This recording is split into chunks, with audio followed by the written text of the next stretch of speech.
there YouTube friends, welcome back to another episode of Auntie A's Kitchen. My name's Amanda and I love sharing with people simple and delicious recipes that you can cook here in South Korea using South Korean ingredients. If you're new to the channel, hi there, 안녕하세요. Welcome to everybody wherever you are watching. I hope you are having a safe week. Many people these days are at home and I would love to give you a restaurant style pasta recipe that tastes incredible and is quick to prepare. As the thumbnail suggests today, creamy garlic shrimp pasta with bok choy. You could use any pasta. Today I'm using bucatini, which happens to be my favorite kind of spaghetti, and I'm using some bok choy, which I really enjoy as a vegetable, but you could again substitute that for broccoli, spinach, peppers, or even mushrooms. Please take this recipe, use the ingredients that you have available and make it your own. So let me show you today creamy garlic shrimp pasta with bok choy in South Korea. This is a relatively fast dish to make, so I like to cut up and prepare my ingredients so that they're ready to go when I need them. Today I'm using red onion, but white onion works just as well.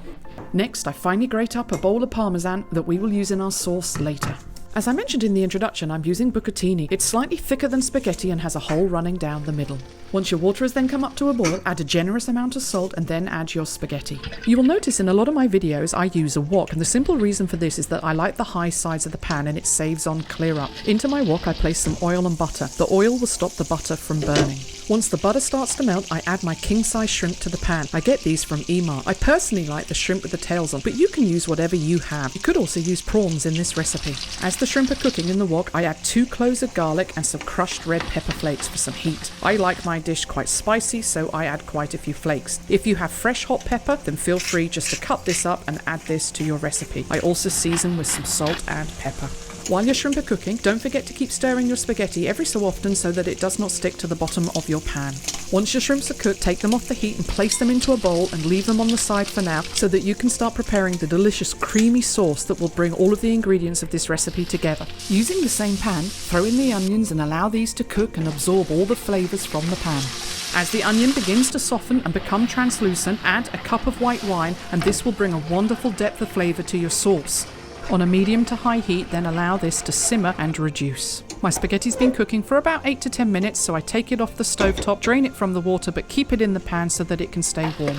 I come back to the sauce and you can see here that the wine has reduced. It's now time to add my cream. I add 3/4 of a carton of cream to the sauce and get this mixed in. I have a quick taste before I start seasoning so that I know where my flavours are at. I add some dried parsley, and if you have fresh, go ahead and use that, and I add some salt and pepper. As the sauce is gently cooking on the stovetop, I then add that parmesan that we grated earlier and get that mixed into the sauce. As usual, a list of ingredients and the instructions can be found in the description below. The parmesan is now incorporated into the sauce and the smell in my kitchen is fantastic. One of the last ingredients I add is bok choy, which also happens to be my favourite vegetable in Korea. I love using this in recipes as it not only cooks quickly but brings a wonderful flavour and colour to different recipes. You could serve up your pasta and then place the sauce on top, but I personally like everything mixed together. So I place my bucatini and shrimp into the pan that I just cooked everything in, mix it all up so that the sauce covers the ingredients, and then serve up. One final sprinkling of pepper and parmesan and we're good to go. So here we have an effortless to make creamy garlic shrimp pasta with bok choy that could be served in the finest of restaurants. I know you will enjoy eating this with family and friends. Thanks for watching today. I look forward to seeing you in the next video. Have a great week. God bless. Chop bok hamnada.